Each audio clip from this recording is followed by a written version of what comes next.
नमस्कार। आज हामी एउटा निकै संवेदनशील र महत्त्वपूर्ण विषयमा कुरा गर्दैछौँ।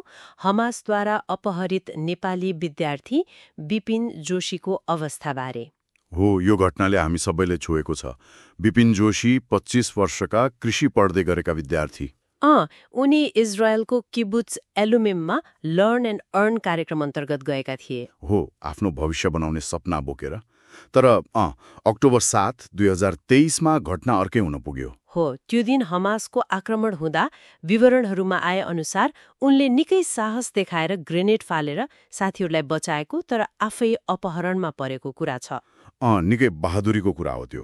आज हामी यही घटनाक्रम, त्यसपछिका प्रयासहरू र मुख्य कुरा विपिनको अहिलेको स्थिति के छ भन्ने बारे हामीले पाएका जानकारीहरू केलाउँदैछौँ।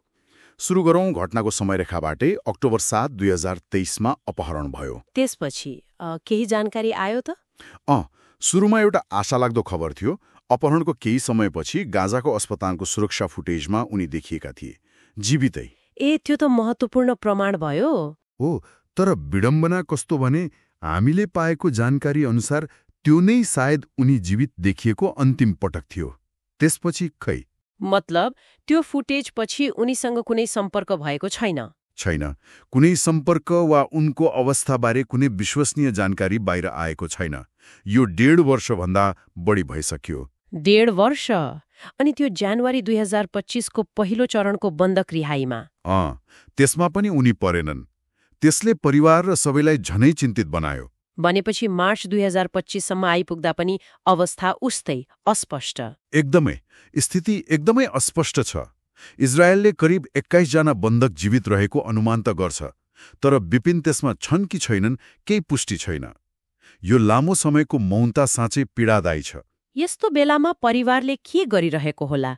नेपालमा उनको परिवारको अवस्था, उनीहरूको प्रयासबारे केही जानकारी छ?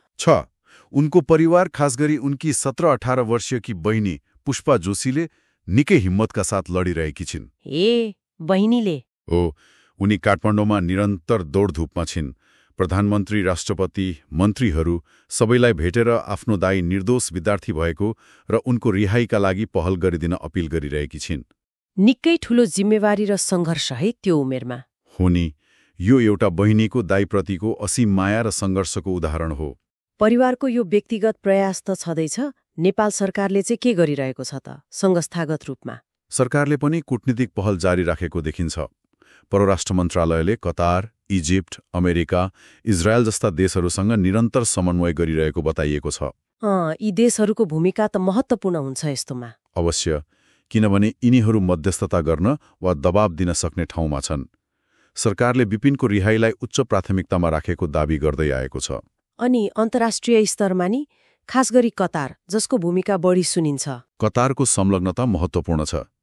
कतारका विदेश राज्यमन्त्रीले नै विपिनको रिहाईका लागि विशेष पहल गर्ने आश्वासन दिएको भन्ने खबर पनि आएको थियो।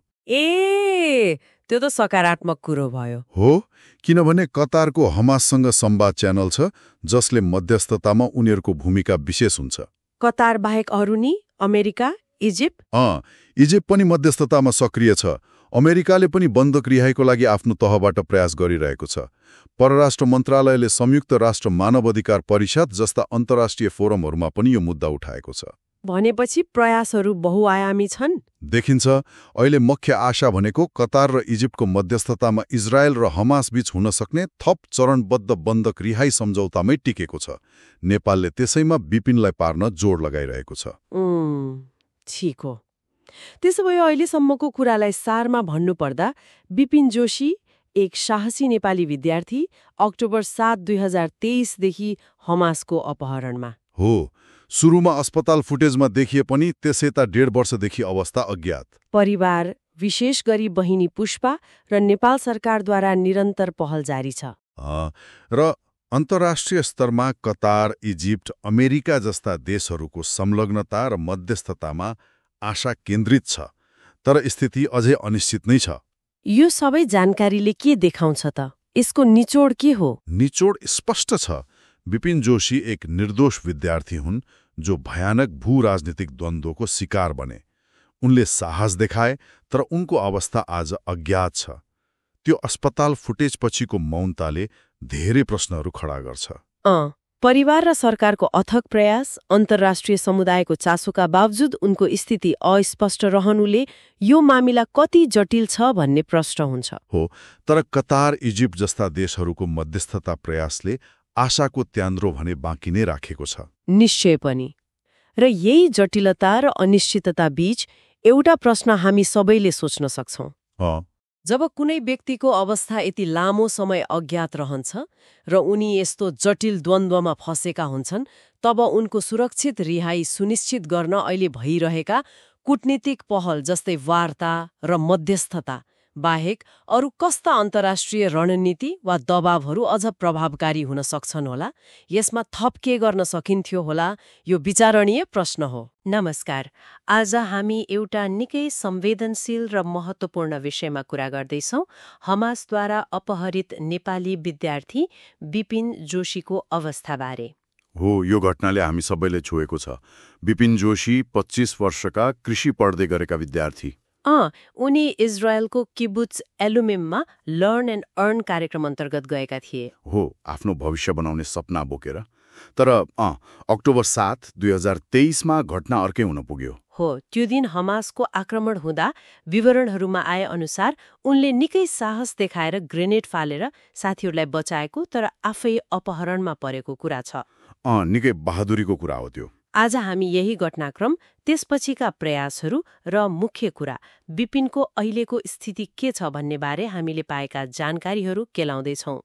सुरु गरौँ घटनाको समयरेखाबाटै। अक्टोबर 7, 2023मा अपहरण भयो। त्यसपछि केही जानकारी आयो त? सुरुमा एउटा आशालाग्दो खबर थियो। अपहरणको केही समयपछि गाजाको अस्पतालको सुरक्षा फुटेजमा उनी देखिएका थिए, जीवितै। त्यो त महत्त्वपूर्ण प्रमाण भयो। हो, तर विडम्बना कस्तो भने हामीले पाएको जानकारी अनुसार त्यो नै सायद उनी जीवित देखिएको अन्तिम पटक थियो। त्यसपछि खै? मतलब त्यो फुटेज पछि उनीसँग कुनै सम्पर्क भएको छैन? छैन, कुनै सम्पर्क वा उनको अवस्थाबारे कुनै विश्वसनीय जानकारी बाहिर आएको छैन। यो 1.5 वर्षभन्दा बढी भइसक्यो। 1.5 वर्ष? अनि त्यो जनवरी 2025 को पहिलो चरणको बन्दक रिहाईमा? त्यसमा पनि उनी परेनन्। त्यसले परिवार र सबैलाई झनै चिन्तित बनायो। भनेपछि मार्च 2025 सम्म आइपुग्दा पनि अवस्था उस्तै अस्पष्ट। एकदमै, स्थिति एकदमै अस्पष्ट छ। इजरायलले करिब 21 जना बन्दक जीवित रहेको अनुमान त गर्छ, तर विपिन त्यसमा छन् कि छैनन् केही पुष्टि छैन। यो लामो समयको मौनता साँच्चै पीडादायी छ। यस्तो बेलामा परिवारले के गरिरहेको होला? नेपालमा उनको परिवारको अवस्था, उनीहरूको प्रयासबारे केही जानकारी छ? उनको परिवार, खास गरी उनकी 17-18 वर्षीयकी बहिनी पुष्पा जोशीले निकै हिम्मतका साथ लडिरहेकी छिन्। बहिनीले? हो, उनी काठमाडौँमा निरन्तर दौडधुपमा छिन्। प्रधानमन्त्री, राष्ट्रपति, मन्त्रीहरू सबैलाई भेटेर आफ्नो दाई निर्दोष विद्यार्थी भएको र उनको रिहाईका लागि पहल गरिदिन अपिल गरिरहेकी छिन्। निकै ठूलो जिम्मेवारी र सङ्घर्ष है त्यो उमेरमा। हो नि, यो एउटा बहिनीको दाइप्रतिको असीम माया र सङ्घर्षको उदाहरण हो। परिवारको यो व्यक्तिगत प्रयास त छँदैछ, नेपाल सरकारले चाहिँ के गरिरहेको छ त संस्थागत रूपमा? सरकारले पनि कूटनीतिक पहल जारी राखेको देखिन्छ। परराष्ट्र मन्त्रालयले कतार, इजिप्ट, अमेरिका, इजरायल जस्ता देशहरूसँग निरन्तर समन्वय गरिरहेको बताइएको छ। यी देशहरूको भूमिका त महत्त्वपूर्ण हुन्छ यस्तोमा। अवश्य, किनभने यिनीहरू मध्यस्थता गर्न वा दबाब दिन सक्ने ठाउँमा छन्। सरकारले विपिनको रिहाईलाई उच्च प्राथमिकतामा राखेको दाबी गर्दै आएको छ। अनि अन्तर्राष्ट्रिय स्तरमा नि, खास गरी कतार, जसको भूमिका बढी सुनिन्छ? कतारको संलग्नता महत्त्वपूर्ण छ। कतारका विदेश राज्यमन्त्रीले नै विपिनको रिहाईका लागि विशेष पहल गर्ने आश्वासन दिएको भन्ने खबर पनि आएको थियो। त्यो त सकारात्मक कुरो भयो। हो, किनभने कतारको हमाससँग संवाद च्यानल छ जसले मध्यस्थतामा उनीहरूको भूमिका विशेष हुन्छ। कतार बाहेक अरू नि? America, Egypt?